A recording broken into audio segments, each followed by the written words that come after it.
आखिर गाय माता ने स्त्री को ऐसा कौन सा श्राप दिया था जो आज इस कलयुग में भी पूरी मनुष्य जात को भोगना पड़ रहा है। दोस्तों, कहानी कुछ इस प्रकार है। एक बार की बात है, किसी नगर में रामू नाम का व्यक्ति रहता था और उसने अपने घर पर एक गाय पाल रखी थी और वह गाय जब तक दूध देती रहती है तब तक रामू उसके दूध को निकलता रहता है और बेचकर अपने घर परिवार का गुजारा करता है। खुद भी उसके दूध को पीता है और अपने परिवार जनों को भी पिलाता है। एक दिन जब वह गाय दूध देना बंद कर देती है तो रामच गाय को छोड़ देता है और चारा देना बंद कर देता है। छोड़ करके खेतों में फिरने लगी है।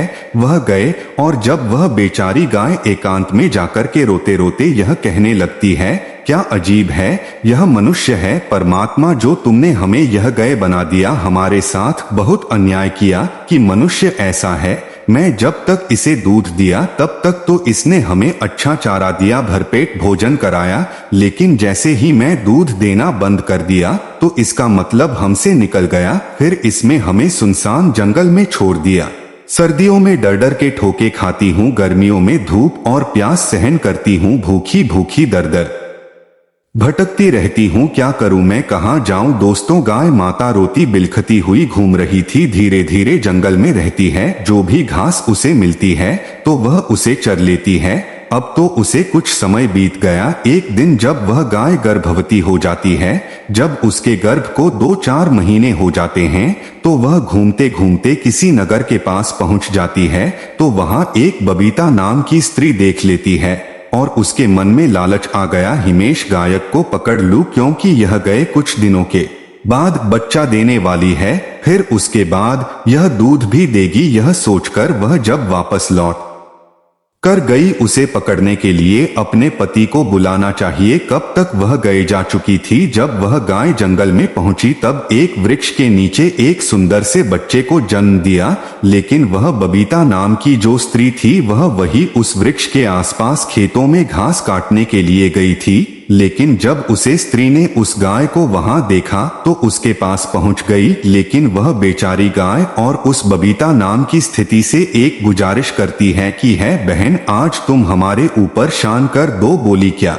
कि यह जो बच्चा है इसे उठाकर तुम मेरी गर्दन पर रख दो, क्योंकि इसे मैं अपने हाथों से नहीं उठा सकती, लेकिन तुम यह मेरे ऊपर एहसान कर दो, किसी तरह से तुम इस बच्चे को उठा करके मेरी गर्दन पर रख दो, इसे मैं किसी सुरक्षित जगह पर ले जाकर पालन पोषण कर सकूं। गाय की ऐसी बातों को सुनकर वह स्त्री जोर जोर से हंसने लगी। वह उसे गाय की मजाक बनाने लगी। वह बोली, देखो कि हम तुम्हारी मदद क्यों करें, यह तुम्हारा बच्चा कितना गंदा है जो तुमने अभी इस बच्चे को जन्म दिया है और इसके ऊपर बहुत सारी गंदगी है।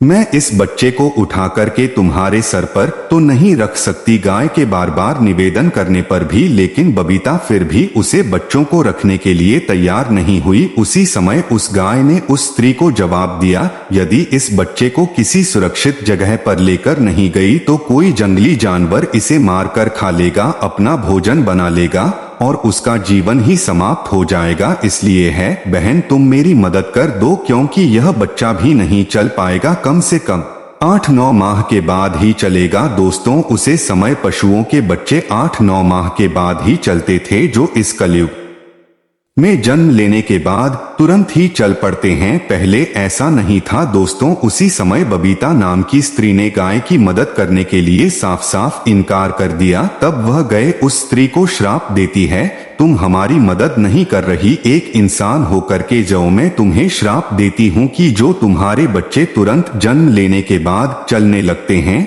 लेकिन वो मेरे बच्चों की तरह 8-9 नवंबर के बाद चलने लायक हो पाएंगे, और जो जीव जंतु पशु पक्षी हैं उनके बच्चे तुरंत जन्म लेने के बाद चलने लगेंगे। दोस्तों, उस बबीता नाम की स्त्री से श्राप लग गया पूरी स्त्री जात को, और वह भोग आज सभी मनुष्य को भोगना पड़ रहा है। यही कारण है, पहले के मनुष्य का बच्चा होता था, जन्म लेने के बाद तुरंत चलने लगता था।